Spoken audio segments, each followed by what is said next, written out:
আজকে দশম শ্রেণীর বাংলা ব্যাকরণের কিছুটা অংশ আলোচনা করব। দেখো, প্রথমত এখানে বাংলা ব্যাকরণে আমি বলবো ভালো করে ব্যাকরণটা পড়তে হবে, জানতে হবে, কেননা ওখানে কিন্তু স্কোর উঠবে। প্রথমে আমি একটা বলছি, দেখো, সবাই হাততালি দিচ্ছে, সবাই হাততালি দিচ্ছে, এটা কর্মবাচ্যে রূপান্তর করতে বলা হচ্ছে। কি হবে কর্মবাচ্যের রূপ? কর্মবাচ্যের রূপ হবে সবাইয়ের দ্বারা হাততালি দেওয়া হচ্ছে। সবাই হাততালি দিচ্ছে কথাটা কিন্তু কর্তৃবাচ্য। বাচ্য আমরা জানি 4 রকম আছে। একটা হচ্ছে কর্তৃবাচ্য, 2 হলো কর্মবাচ্য, 3 হচ্ছে ভাববাচ্য, আর 4 হচ্ছে কর্মকর্তৃবাচ্য।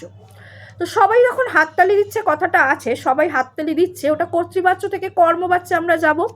সবাইয়ের দ্বারা হাততালি দেওয়া হচ্ছে যদি বলি, তাহলে সেটা কিন্তু কর্মবাচ্যের রূপ হলো। দ্বারা কথাটা যখন বলবো, কারোর দ্বারা কাজটা করা হচ্ছে, তখন সেটা কর্মবাচ্যের রূপ হবে। দেখো, দুর্ভিক্ষ, দুর্ভিক্ষ শব্দের ব্যাস বাক্য লিখতে বলা হয়েছে। তোমাদের তো সমাস আছে, তাই তো? দুর্ভিক্ষ শব্দের ব্যাস বাক্য লেখো।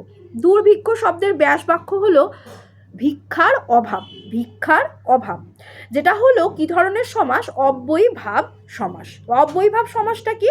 যখন আমরা বলি ভাতের অভাব বা ভিক্ষার অভাব, সেগুলোকে আমরা বলি দুর্ভিক্ষ। এই ধরনের সমাসগুলোকে আমরা অব্যয়ীভাব সমাস বলে থাকি। এবার দেখো, বহুব্রীহি সমাস কাকে বলে? বহুব্রীহি সমাস হচ্ছে বাক্যে যে সমাসের সমস্যমান পদগুলির কোনোটিরই অর্থ না বুঝিয়ে অন্য পদের অর্থ প্রাধান্য পাচ্ছে, তাকে আমরা বহুব্রীহি সমাস বলবো। বাক্যে যে সমাসের সমস্যমান পদগুলোর কোনোটার অর্থই প্রকাশ পাচ্ছে না, কোনোটার অর্থ বোঝাচ্ছে না, শুধুমাত্র অন্য পদের অর্থ প্রকাশ পাচ্ছে, তাকে বহুব্রীহি সমাস বলবো।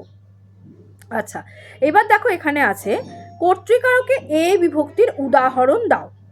উদাহরণ যেমন হচ্ছে বাগানে ফুল ফুটেছে বা জবা গাছে ফুল ফুটেছে। এখানে কর্তৃকারকে, জবা গাছে হলো কর্তৃকারকে, আর বিভক্তি হলো এ। আজকের আলোচনা এই পর্যন্তই। Thank you.